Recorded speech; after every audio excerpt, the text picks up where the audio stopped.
It is 75 degrees. Let me actually check what the real temperature is before I spread misinformation on the internet. I don't like doing that. Even though I tend to do it in almost every single one of my YouTube videos, I don't like doing it.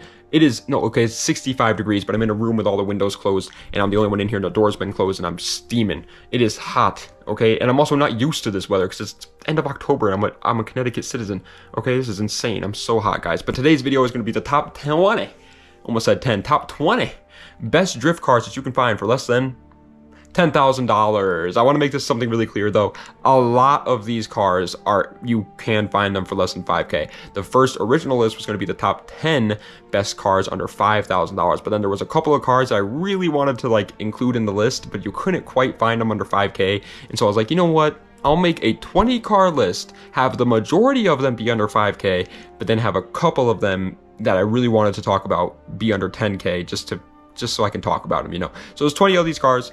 I'll let you know if you can or can't find them under 5K. But like I said, the majority of them you can. Without further ado, let's go right to the list with number 20. And this is a little bit of a weird one because it is any cheap Subaru.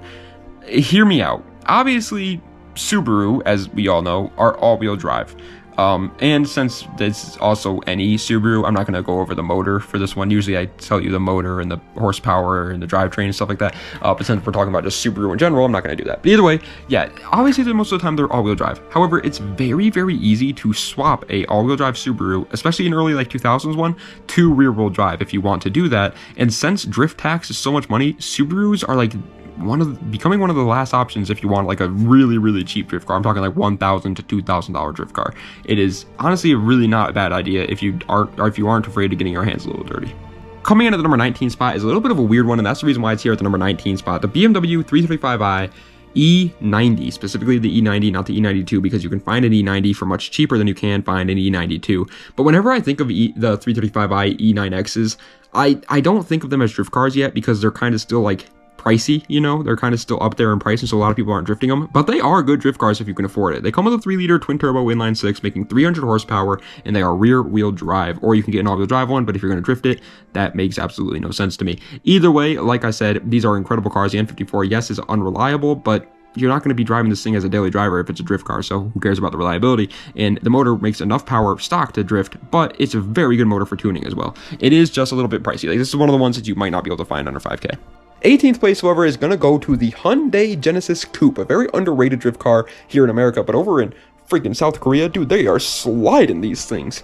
They slide these things all the time. It's insane. Either way, they come with a 2-liter turbo inline 4, making 290 horsepower, and they are rear-wheel drive. This is a BK2 we're talking about specifically, which you can find a BK2 2.0T for around, I would say, like 6-7K. But if that's too much for you, then the BK1 Genesis Coupes are under 5K all day long. By the way, if you are going to get one, make sure you get the 2.0 turbo. It's much better for tuning.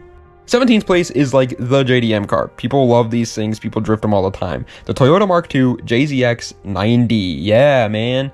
JZX cars are drift cars, baby. And yes, you can find these under $10,000. Yes, in America, already imported. I was at a drift event one time. There was one with 75,000 miles on it. That's low mileage, partner, for $9,500. Manual transmission already, like what?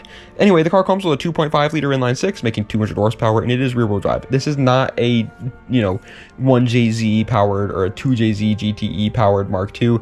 It's a 7MGE, I believe, and it's definitely not the best for tuning, but it's such a beautiful platform. Also, this is one of the ones that you're not finding under 5K. Sorry. Finally, we're getting to the ones that you can find under 5K. If you guys couldn't notice, the ones that you couldn't find under 5K, I like to put them towards the bottom of the list because it's supposed to be a list about 5K. So anyway, 16th, my bad, is the Mazda RX-7 FC. You can find these under 5K. They are going to have some problems, sure, but you can also find a convertible one under 5K, and that one might not have problems. It comes with a 1.3-liter 2-rotor rotary engine making 160 horsepower, and it is rear-wheel drive. They're unreliable, don't get me wrong, but swap an LS into it, there you go. 15th place is a TikTok car. Let's go talking about the TikTok car, baby. It's the Mazda Miata NA. Of course, everybody wants an NA Miata nowadays. Realistically speaking, I don't think they're the best deal for drifters in particular because they do have that 50-50 weight distribution, and their wheelbase is so short that it's actually not the easiest car to learn how to drift on, but it is definitely a drift car for sure. It comes with a 1.8-liter inline 4 making 135 horsepower, and it is rear-wheel drive. Everybody said everything you need to know about the Miatas anyway now at this point. I couldn't tell you. I could tell you that the Miata adopted a Vietnamese child, and you would be like, yeah, I know. There's no point in talking about this car any longer. 14th place is going to go to a bit of another one that you're going to have to get your hands dirty on, the Lexus SC400, because SC400s are only offered in automatics, and obviously it's a lot better to have a manual transmission if you want to go drifting. So if you do end up buying one of these, you are going to want to look into swapping it to a manual, and that is a little bit extra money and a lot of extra labor. Either way, the car comes with a 4-liter V8 making 270 horsepower, and it is rear-wheel drive. I love the SCs. I think the SCs are absolutely gorgeous. I want one more than anything in my life. However, yes, you can find this car for less than $5K, but I will not say swapping it to a manual is going to a grand total cost less than $5K. It'll probably cost more than that. 13th place is the Russian drift car. They love these things. The Volvo 240. The Volvo 240 is old reliable. It is a thrashing machine, and it is still cheap, so it is still a thrashing machine. The car comes with a 2.3 liter inline 4, making 114 horsepower, going to, guess what? The rear wheels. Duh. Yeah, people love drifting these. They love thrashing them. They always turn them into thrash monsters. You never see like a really pro, beautiful 240 drifting, because everybody just buys them to beat the crap out of them because they can take it. They are tanks. They are probably one of the better options if you are learning how to drift. 12th place is one that you probably aren't going to find under 5K, and it's actually going to be pretty hard to even find it under 10K. The Nissan 370Z. I was going to put this much higher, but like I said, it's kind of hard to even find it under 10K, so I felt like I was cheating you guys if I put it any higher. But realistically speaking, this is an incredible drift car, and when they drop in price, they're going to be even better. They come with a 3.7 liter V6, making 330 horsepower, and they are rear-wheel drive. They have a limited slip differential for factory. You don't even got to weld the diff, boy. Obviously, welding the diff would help, but you don't even have to do it, okay? It's not like you have an open diff. You got an LSD in that bad boy. 330 horsepower is more than enough. It's rear wheel drive. It looks incredible. If you're gonna drift it, who cares if it's a clean one? Buy a salvage title crashed one and drift it. You'll find it for like 7K all day on Copart. Barely missing out on the top 10 poopy poops is the Subaru BRZ ZN6, another car where it's probably going to be hard for you to find it under $10,000, but definitely a lot easier than 370Z for sure. These are much cheaper than 370Zs, and for good reason. They're not as powerful as the 370Zs. They come with a 2-liter flat 4, making 200 horsepower, and they are rear-wheel drive. They're a lot lighter than the 370Z though. As a matter of fact, I'm pretty sure the ZN6 BRZ or the first gen BRZ weighs around like 2,600 pounds, whereas the 370Z weighs I think 3,800. So like it's a lot less. It is also still just an incredible drift car. I would say though, if I'm gonna buy a BRZ, I don't know if I'd personally drift it. I'd probably turn it into like a little track car because they handle so well. 10th place is an obvious one to drifters, but nobody else really talks about them unless they are drifting fans. The Toyota Cressida MX-83. Drifters love it. Rest of the community's like, that looks like a grandma car. It is kind of a grandma car low-key, but if you want to drift it, it can turn into a blast of a car to drive. Comes with a 3-liter inline 6, making 190 horsepower, going to the rear wheels. It's a straight 6 from Toyota. It's going to handle some power. You know it's going to handle some power. Any straight 6 motor out there handles power. And when they're from Toyota in particular, okay, partner. Okay, now we're talking. 190 horsepower is obviously not the best, but they're also not that heavy of cars. They go have fun. It's definitely not an eye-turner, don't get me wrong, but it's a fun drift car. Coming in at 9th place is another little cheat code of a car, but come on, man. It's going to any cheap Audi. Specifically, any cheap, like, early 2000s, late 90s Audi. The modern ones are a little bit too advanced now to, like, do this on. But if you can find, like, an early 2000s A4, there you go. Obviously, again, the motors are going to be different depending on whichever car you get, and most of them are all-wheel drive. Make sure you get an all-wheel drive one. Do not get a front-wheel drive one. If you get a front-wheel drive Audi, the whole plan goes out the window, because what you're going to want to do is the same thing you did with the Subaru. Buy an all-wheel drive Audi A4 or something from 2002 for $2,500, right? Who cares? And then swap it to rear-wheel drive. It's not that hard to do, and now you have a rear-wheel drive car that you can slide around in for relatively cheap. And if you get one with like a 1.8T, now you got a car that's also good for tuning. 8th place is going to one of my favorite cars to talk about in almost every single one of my videos. It's the Chevy Corvette C5. My uncle has one. They're great cars. You can find these under $10,000 all day long, and if you're really, really lucky and on a budget and don't mind buying like a salvage title beat up one, you could probably even find one of these for like 5K nowadays. They're actually getting lower in price, which is insane to me. Either way, they come with a 5.7 liter V8 making 350 horsepower, and they are rear wheel drive. It is an LS as well. Most drifters swap their motors with either an LS, an SR20, a 2JZ, or a 1JZ, or an RB. Okay, those are like the swaps for drifters. This one already has an LS in it. 7th place is going to one that not a lot of people really talk about, I feel like, in the drifting community, but it is a good drift car. The Nissan 300ZX Z32. They're great drift cars. I think the reason why people don't like drifting these though is simply because there are definitely some better options for the price, and maybe it's because of the pain to work on them, because they come with a 3-liter V6 making 222 horsepower going to the rear wheels, but that 3-liter V6 is crammed into a relatively small engine bay, so it's actually kind of a big pain in the butt cheeks to work on these things. It's a toothache. It's like when you go to pick your nose and you get a booger on there, but it's like crusted onto your nose hair, so you're also pulling out the nose hair at the same time, and you're kind of like watering, and you're like, ow, ooh, please don't look at me right now, I look like an idiot. It's kind of like that. I mean, you can't even you can't make a cheap drift cars list without including at least one S chassis. So number 6 is the Nissan 240SX S13.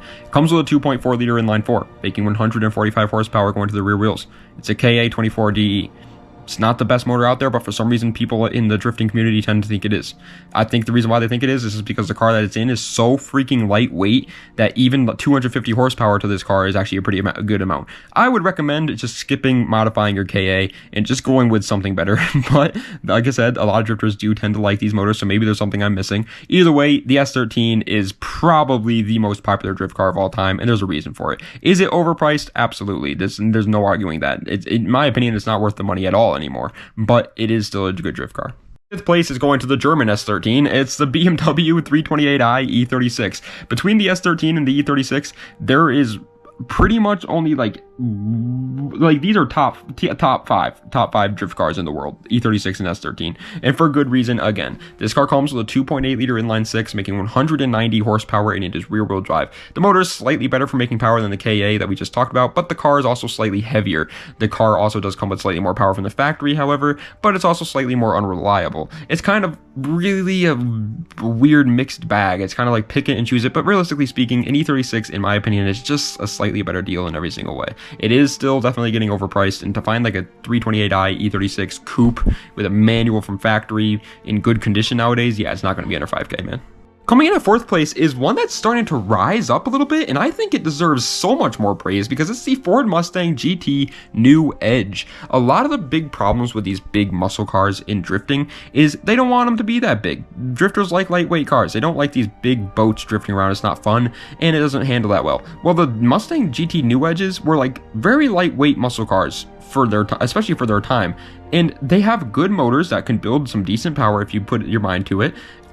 They handle pretty well out of the gate. Like, there's a pretty good market for these cars turning into like a legendary drift car, and I'm starting to see it more and more, and it's making me happy. I just realized I think I forgot to mention what the entire motor that the Ford Mustang GT New Edge came with, so at some point during that part, I'll probably just edit it in there randomly. But either way, 3rd place is going to another S chassis, the Nissan 240SX S14.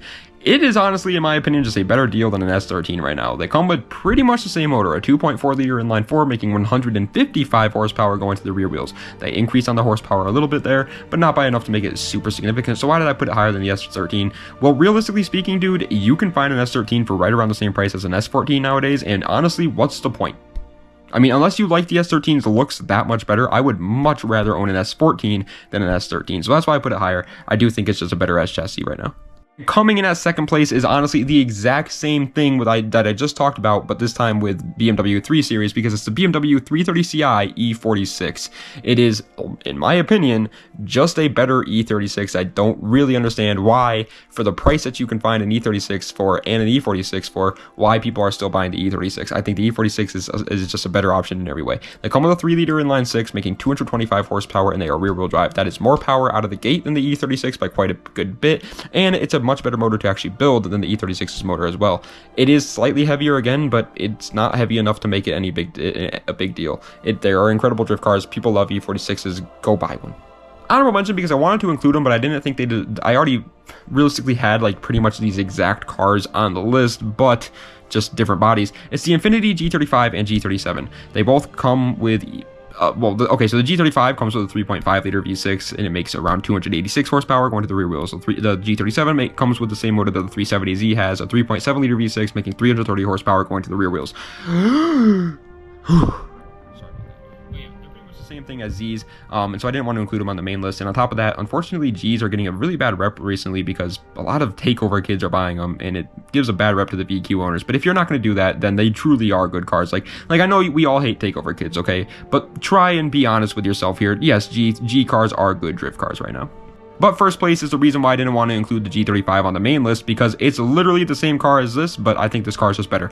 Nissan 350Z. I'm not afraid to admit it. Yes, I owned a 350Z. Yes, I'm biased. Yes, I love 350Zs. They're one of my favorite JDM cars of all time. In my opinion, I've said it time and time again, I think the 350Z is the best car for a car guy to buy for less than $10,000 nowadays. I genuinely believe that. I do think it's an incredible car. I don't know what the hate behind the VQ is, but even with my personal bias set aside, I honestly, like, genuinely sit there and think to myself sometimes, am I just being biased, or is it really that good of a car? And I genuinely think it really is that good of a car. I can't find something that I dislike about 350Zs and something to take away from it. They come with a 3.5 liter V6 making 306 horsepower going to the rear wheels. There is one downside to 350Zs and one downside only. They're not that great for tuning. The VQ35DE is really just not that great for tuning. The VQ35HR does have some more potential, but nothing crazy. But then again, it's like people are modifying IS300s, dude, and drifting those. E36s, KA powered S13s. And if you're going to actually try and sit there and tell me that those are good motors to build, you're lying. The only reason why they're actually good motors is because they're in such lightweight cars. And yes, 350Z is a lot heavier than those cars, but it has more power from factory. You can get more power out of it than those motors, and it comes with limited sub differential from factory. It's a good looking car. It has tons of aftermarket support. Everything's cheap. It's a reliable car. I'm sorry, I'm going on a rant, but honestly, tell me one thing about the 350Z besides the trumpet noise and what you see online about the takeover kids and they paint a bad image in your head. Tell me one thing about the car that means it's not a good drift car. I honestly can't think of one. But ladies and gentlemen, thank you guys so much for watching. I hope you guys enjoyed. If you did, please be sure to like, comment, and subscribe to the channel for more content just like this. Let me know what other videos I can see in the comment section down below. I am actually starting to sweat because I am so hot. It is insanely hot up here. It says, like, my phone says it is 64 degrees outside. That's nice. I think it's double that temperature in here though. It feels like 128 degrees in this room. I am sweating. But anyway, thank you guys so much for watching. I appreciate it. Let me know what other videos I see in the comment section down below. And das vidanya. Have a nice night.